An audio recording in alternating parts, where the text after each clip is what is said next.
Well, it's been a long time in the making, and some renovations to the historic Ohio Theater have begun to the theater on Lagrange Street. The work is in the beginning stage with hopes of a celebration by August. Photojournalist Joe Cromer gives us a look.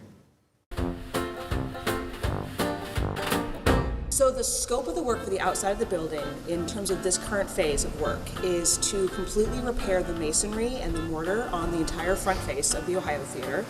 We are going to replace that canopy, we're going to replace that marquee, and then we've also fixed up the concrete, the stonework, the carpentry, and we're also replacing the glass doors with a replica of the original glass doors. The only changes are updates for ADA compliance. Toledo used to have 60 neighborhood theaters. Toledo is, right, remember, the Tripoli, the State, the Majestic. They've all been torn down or made defunct. The Ohio Theater is the only one of 60 theaters that used to be in the neighborhoods of Toledo that is still open and operating. And so it's a historic site. It's from 1921. It's a federally recognized landmark.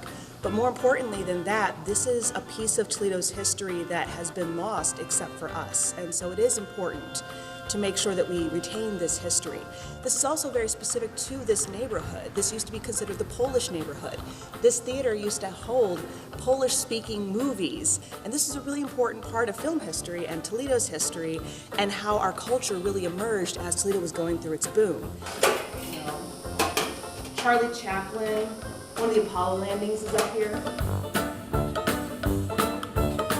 Because this is a historic site, we had to find historical evidence of why we wanted to do the work that we did. And we also found a photograph from Central Catholic's 1924 yearbook. And because the period of historical significance was when it was built in 1921 through the mid-century, we had to replace the marquee with a replica of the original 1921 marquee.